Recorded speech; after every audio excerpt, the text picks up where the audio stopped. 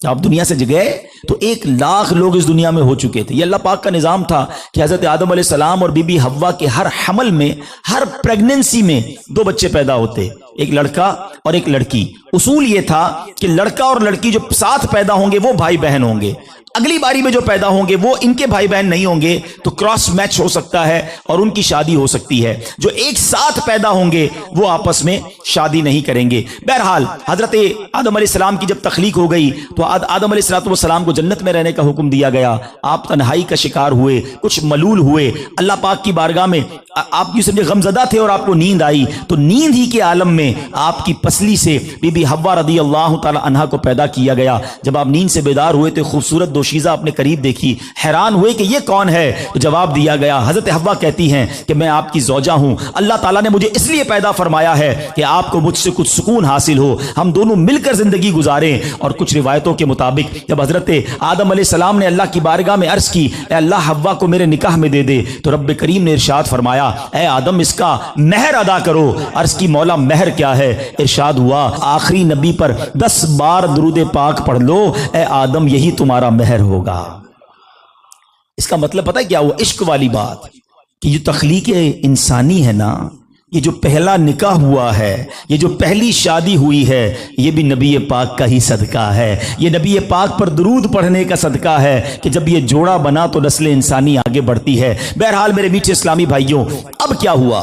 حضرت آدم علیہ السلام کو جب اللہ تبارک و تعالیٰ نے خلیفہ بنانے کا ارادہ کیا، یہ قرآن میں سارے واقعات موجود ہیں۔ اللہ پاک نے ارشاد فرمایا کہ میرا نائب بن کر زمین میں میرے احکام کو نافذ کرے گا۔ تو فرشتوں نے کہا کہ اے باری تعالیٰ، کیا تو زمین میں ایسے بندے کو، ایسے شخص کو اپنی خلافت اور نیابت کے شرف سے سرفراز فرمائے گا جو زمین میں فساد برپا کرے گا، قتل و غارت گری سے خون ریزی کا بازار گرم کرے گا؟ اے اللہ تعالیٰ، اس شخص سے زیادہ تیری خلافت کے حقدار تو ہم ہیں، کیونکہ فرشتے کئی 100,000 لاکھوں سالوں سے اللہ کی عبادت کر رہے ہیں کہ یا اللہ ہم تیرے حقدار ہیں۔ مگر رب نے فرمایا، جس کا مضمون اس طرح ہے کہ اللہ وہ جانتا ہے جو تم نہیں جانتے۔ فرشتے خاموش تو ہو گئے مگر دل میں ابھی کچھ کیفیت باقی تھی۔ اللہ پاک نے حضرت آدم علیہ السلام کو علوم عطا فرمائے اور پھر فرشتوں سے سوال کیا کہ اگر تم اپنے دعوے میں سچے ہو کہ تم سے افضل کوئی دوسری مخلوق نہیں ہے تو ذرا ان تمام چیزوں کے نام بتاؤ جن کو میں نے تمہارے پیش نظر کر دیا ہے۔ فرشتوں نے عاجز ہو کر کہا کہ اللہ ہم تو اتنا ہی جانتے جتنا تو نے ہمیں بتایا ہے، اپنی طرف سے ہم کیسے بتائیں؟ پھر اللہ کریم نے حضرت آدم علیہ السلام سے فرمایا کہ آپ بتائیے، اور حضرت آدم علیہ السلام نے فرشتوں کے سامنے تمام اشیاء کے نام، اس کی حکمتیں، کائنات کی تمام چیزوں کے نام بیان فرمائے۔ اللہ اکبر۔ اب حضرت آدم علیہ السلام کی جو علمیت تھی، آپ کا مقام تھا، وہ فرشتوں کے سامنے بھی رب نے ظاہر فرمایا، اور اب رب تعالیٰ نے حکم دیا کہ آدم کو سجدہ کیا جائے، اور اب فرشتوں نے اللہ کے حکم سے حضرت آدم علیہ السلام کو سجدہ کیا۔ یہ سجدے کی کہانی بھی بڑی عجب ہے، یہ بھی آپ کو بتاتا ہوں، مگر یہاں ایک بڑی کمال کی بات کہ جب حضرت آدم علیہ السلام کا پتلا جنت کے دروازے پر رکھا گیا نا، فرشتے تو تعجب سے دیکھتے تھے، شیطان بھی ان میں آیا اور اس نے دیکھا کہ یہ نئی کوئی مخلوق بنائی جا رہی ہے۔ اس بدبخت نے حضرت آدم علیہ السلام کے اس پتلے پر تھوک دیا۔ جب تھوکا نا تو وہ تھوک جو ہماری ناف کی جگہ ہے نا، اس جگہ پر پڑا۔ اب ذرا بڑی دلچسپ بات، شاید پہلی بار سنیں گے آپ، یہ جو میری اور آپ کی ناف ہوتی ہے نا، بیلی بٹن جسے کہتے ہیں، جسم میں ایک چھوٹا سا سوراخ ہوتا ہے، یہ پہلے پتلے میں نہیں تھا، حضرت آدم کے پتلے میں نہیں تھا، اسٹریٹ تھا نا۔ تو اس مقام پر جو شیطان نے تھوکا